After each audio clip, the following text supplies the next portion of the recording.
Hey there! If you got a sec, I just want to let you know of this brand new freebie that I made with you in mind in order to make your life a whole lot easier. It's called the Top 17 Anti-Inflammatory Kitchen Swaps. It's a list of everyday kitchen items that you currently use and what you should replace them with in order to build a healthier and more anti-inflammatory meal and kitchen oasis. No more overwhelm in a confusing world of food choices. No more staring at ingredients labels trying to decide what's good for you. No more Google search rabbit holes trying to figure out what you should be eating and cooking with in order to support your health. I've got you covered. My freebie is straightforward and tells you to replace this with that. All you have to do in order to grab your free copy is head over to betterwithcarbo.com/swaps.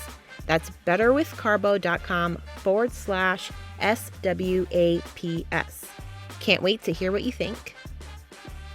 Diet culture continues to find foods to label as good or bad, and nutrition is way more nuanced than that. And labeling foods as bad can create an unhealthy relationship with what we like to eat, leading to guilt, restriction, stress, and overeating, which is ultimately going to make you gain weight and expose you to more inflammation and mess with your metabolism. Instead of categorizing foods this way, we should focus more on finding smarter ways to incorporate them into our everyday diets, so balancing them out. And this kind of balanced way of eating, or having this balanced idea of balancing all of the things that are on your plate, is what is going to help us be free from inflammation and other health issues in the long run. I'm Krissy Carbo, registered dietitian and host of the Inflamed in the Brain podcast. Here we cut through the confusion and complexity of inflammatory health to deliver straightforward, bite-sized strategies and information you can easily apply to your life. Not too long ago, I was lost in a sea of information, overwhelmed by the challenges of inflammation. But through years of trial, education, and self-discovery, I learned to break free from the chaos of fad diets and cultivate a practical anti-inflammatory lifestyle that not only helped me stabilize my own diagnosis, but thrive with it. Whether you're an autoimmune warrior or simply seeking a healthier, uncomplicated life, you found your tribe. Join me as we explore realistic strategies that can make a profound difference in your life. So if you're ready to embrace a simpler, healthier way of living, you're in the right place, my friend. Let's dive in, learn, and grow together. Welcome to the Inflamed in the Brain podcast. Let's get started. Hello, and welcome to another episode of the Inflamed in the Brain podcast. I'm your host and dietitian, Krissy, and today we are talking all about oats. I've been noticing a little bit lately that a lot of people are throwing shade to oats and labeling them as a bad food. Another victim to diet culture. And I get asked a lot of questions by the people around me, like, is it okay to eat oatmeal or overnight oats? And I'm never one to put down like a normal food that people can eat every day, like oats. So my answer is always yes. I mean, put yourself in a situation where someone's talking to you and they're like, my mornings are really hectic. I'm trying to get the kids ready. I'm trying to get myself ready. There's a mess in the kitchen. I don't have time to clean up that mess so that I can cook breakfast in the morning. And I just really want to get out the door and make it to work on time. So is it okay if I have oats? Like, I'm not going to say, no, Lisa, I need you to do all of those things in the morning and make a 20-minute breakfast so that you can avoid having oatmeal in the morning. And that's why oats are so popular, because they're quick, they're easy, they're versatile. You can do lots of things with them. Plus, you can prepare them the night before, like with overnight oats, and have a really delicious breakfast in the morning. So for today, I want to talk about why oats are now being demonized and how you can still eat them while supporting your health goals. Because yes, you can eat them. You just have to tweak how you're eating them. But before we get into that, I want to break down the different kinds of oats that you see at the supermarket. For the most part, when you're at the supermarket, you'll see things like rolled oats, steel coat oats, and then quick cook or instant oats. Rolled oats are made by steaming the whole oat grout. The oat grout is the whole grain without the husk. And then you flatten them with large rollers. And this process makes them look flat.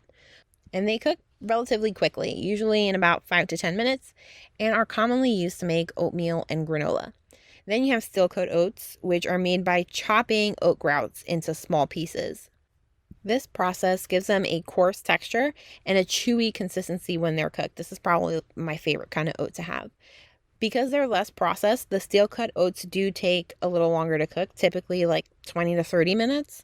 They are a popular choice for those who prefer like a more heartier and chewier oatmeal. And this is my preference because I don't know, I just like chewing on oats, I guess. And then you have quick cook oats, also known as instant oats. And these guys are made from rolled oats that have been cut into smaller pieces and often pre-cooked. This extra processing makes them cook way faster, usually like 1 to 2 minutes, and it makes them a convenient choice for a quick breakfast. And quick cook oats are typically used in instant oatmeal packets and are softer and a little bit more creamier than rolled oats when they're prepared. Now, not really like oatmeal kind of thing, but one last way that you've seen oats prepared at the supermarket is through oat milk. Oat milk is made by blending oats with water and then straining that mixture to remove the solid oat particles. What you're left with is a smooth, creamy liquid that can be used as a dairy milk substitute, which is how I use it. And then some oat recipes have added sweeteners and flavorings or oils that help enhance the texture and the flavor. So, first of all, why are oats being considered a bad food all of a sudden? I know when I was growing up, oats and oatmeal were considered to be a health food because of the fiber content. But today, oats are being demonized because everyone is also criticizing high carb foods. And oats are a high carb food.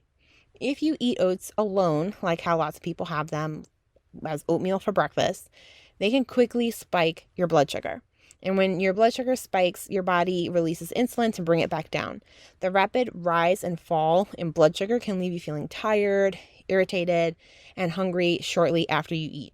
If you ever had oatmeal for breakfast or even a bagel or muffin, anything like that, and you find yourself hungry not even 2 hours after eating, that's the rise and fall of your blood sugar. Frequent blood sugar spikes can also lead to inflammation in the body, which is associated with chronic diseases like diabetes and metabolic syndrome. If you don't know what metabolic syndrome is, it's a scary sounding label that just means you have a lot of stuff going on with you. Like if you have high blood pressure, high cholesterol, and hyperglycemia, you have metabolic syndrome. One other thing that's been contributing to the demonization of oats is that there's this ongoing thing with General Mills and glyphosate. I don't know why General Mills has been the one that's singled out because I don't think they're the only ones conventionally raising the oat crop, but I do remember seeing a statistic where General Mills was shown to have the highest concentrations of glyphosate residue than any other cereal or oat brand. And this is really important because General Mills is probably like the most popular brand out there for oats and cereals that use oats. And if you don't know what glyphosate is, it's a widely used herbicide known for its role in weed control, and its active ingredient is Roundup, which is a product that's produced by Monsanto, which is now part of Bayer. But glyphosate is commonly applied to crops to help manage weeds, but it's also used as a desiccant, which means that it's sprayed on crops like oats shortly before harvesting in order to dry them out and make them easier to harvest. This practice can lead to glyphosate residues being present in the harvested oats and consequently in the oat-based products like the oatmeal that we're eating and the cereals that we eat. The Environmental Working Group also published an article explaining that General Mills products, which are often marketed to children, have crazy amounts of glyphosate residue in them. So this wasn't the original statistic that I've seen, but this is the Environmental Working Group's published article. And the problem with glyphosate is that there's some potential health risks of being exposed to glyphosate. The biggest one being that the World Health Organization's International Agency for Research on Cancer, that's a mouthful, classified glyphosate as probably carcinogenic in 2015. And then with that being said, everyone's kind of like going crazy because everyone is out there thinking that they're probably going to get cancer or their kids are going to get cancer by eating General Mills products. But despite that whole General Mills glyphosate thing and knowing how eating oats alone can affect your health, there are some health benefits that come with eating oats. And the first benefit being that eating oats will help you lower your cholesterol. Oats are high in beta-glucan, which is a soluble fiber. And when you eat oats, beta-glucan absorbs water in your digestive tract, and it forms this kind of like gel-like substance. And then this gel binds to bile acids, which contain cholesterol. And then it helps eliminate them from your body through your poop. And as a result, your liver has to get more cholesterol in order to produce new bile acids, which lowers the levels of potentially problematic LDL particles in your blood. And then because oats are a good source of fiber, they also support your microbiome. Fiber acts as a prebiotic, which provides nutrition for the beneficial gut bacteria to thrive in your gut. When you consume oats, the fiber isn't fully digested in the stomach or the small intestine. Instead, it gets to your colon, where your beneficial bacteria ferment it, and then this fermentation process produces short-chain fatty acids like butyrate, which helps maintain the health of your gut lining. It helps reduce inflammation and support your overall gut health, which is not just necessary for digestion, but this is really important for facilitating a proper immune function, which we all want and need in order to reduce inflammation. And if you're concerned about the glyphosate exposure with General Mills, I would recommend not buying General Mills oats and maybe go for a brand that has organic oats. So if you like to eat oats, you just have to be smart about how you eat them. One key strategy here is to pair your oats with protein and healthy fats. These macronutrients will help slow down the absorption of carbohydrates, reduce blood sugar spikes, and help keep you fuller for longer. One way that I like to have my oats is by making overnight oats. And if you like overnight oats too, I recommend mixing a good quality protein or yogurt into your oats before putting them in the fridge. This combo provides a balanced meal with enough protein and fat if you're using yogurt. I'm not too sure if there is fat in a lot of protein powders, but I should probably know that. But anyways, this combination is going to provide you with a good meal that's going to stabilize your blood sugar. If you prefer hot oatmeal, consider adding protein powder to it or have a protein on the side like eggs. You can also top your oatmeal with nuts, shredded coconut, hemp seeds, and chia seeds for added healthy fats and protein. Another popular way that people use oats is for oat milk. The only thing here is that the fiber content is taken out of the equation, so you lose that fiber cholesterol aspect of it too. But some people have gone to extremes calling oat milk sugar water. And I just want to say, relax. If you're going to use oat milk in your coffee, it's a good idea to include some protein with your breakfast, or maybe don't have your coffee on an empty stomach. Again, the idea here is to delay the rate at which the carbohydrates are absorbed in your gut. Some people even add protein powder to their coffee, and I think this is a thing now called protein coffee or something like that, which I haven't personally tried this because I cherish my morning coffee too much, and I'm afraid that if I add protein powder to it, I'm going to ruin my only cup of coffee for the day. But if you do try this, let me know how it goes. And then one other thing that you want to keep in mind if you are having oat milk or oatmeal is the use of additional sweeteners. The big picture here is to remember that oats are already a high carb food. And if you add more sugar to it in the form of sugar, honey, syrup, you're just adding on to that glycemic effect.